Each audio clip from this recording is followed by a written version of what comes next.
Halo teman-teman, sebelum menceritakan kembali isi fabel, kita ketahui dulu nih apa yang dimaksud dengan fabel. Secara etimologis, fabel berasal dari bahasa Latin atau disebut dengan fabulat. Fabel merupakan cerita tentang kehidupan binatang yang berperilaku menyerupai manusia. Apa saja sih ciri-ciri dan unsur yang membentuk sebuah fabel? Fabel mengambil tokoh para binatang.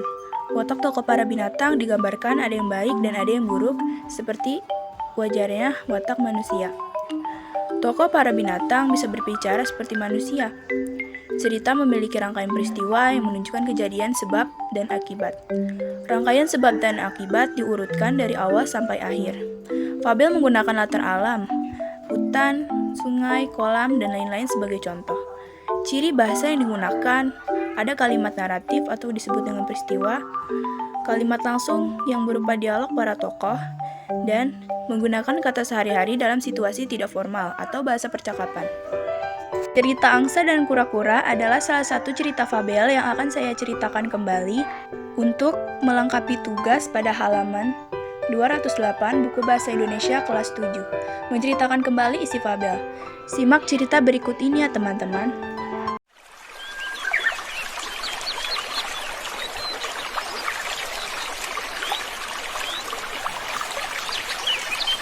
Di sebuah danau, hiduplah dua ekor angsa dan kura-kura.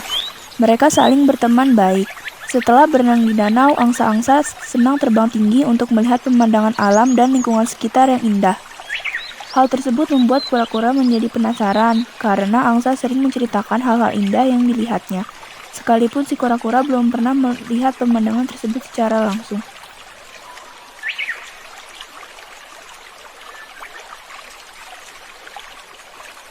Aku senang melihat anak-anak manusia yang sedang bermain. Mereka terlihat selalu riang dan tak pernah bersedih. Ujar salah satu angsa. Ya, lingkungan tempat tinggal penduduk juga sangat asri. Mereka seperti hidup rukun seperti kita. Tambah angsa yang lainnya. Aku ingin bisa terbang bersama kalian dan melihat pemandangan menakjubkan itu. Tapi sayangnya aku tak bisa terbang. Kata si kura-kura. Aku punya ide. Kamu bisa ikut terbang bersama kami.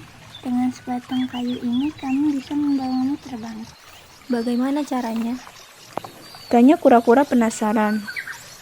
Gigitlah kayu ini, tapi dengan satu syarat, jangan sekalipun berbicara selama kita terbang. Jawab si angsa dan kura-kura pun menyetujuinya. Kedua angsa tersebut mencengkeram batang kayu, lalu kura-kura menggigitnya. Mereka bertiga akhirnya bisa terbang bersama. Sampailah mereka di perkampungan warga. Kedua angsa dan kura-kura itu bisa melihat sekumpulan anak-anak yang sedang bermain.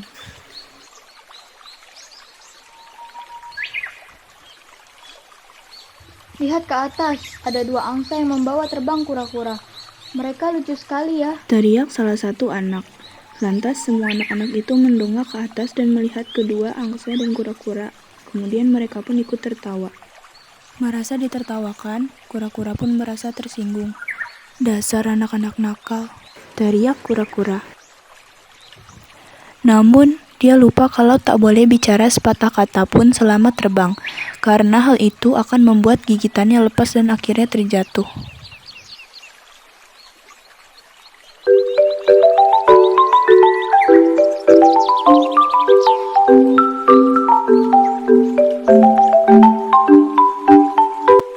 Nah, jadi seperti itu teman-teman ceritanya. Pesan moral yang dapat kita ambil dari cerita fabel tersebut adalah, jika menginginkan sesuatu, jangan memaksakan apa yang seharusnya tidak bisa kita lakukan. Dan jangan mudah sakit hati dengan perkataan orang lain, karena itu akan mempengaruhi kehidupan kita juga loh teman-teman. Selesai sudah pertemuan kita kali ini teman-teman. Terima kasih sudah menonton video aku. Sampai jumpa di lain waktu. Bye-bye.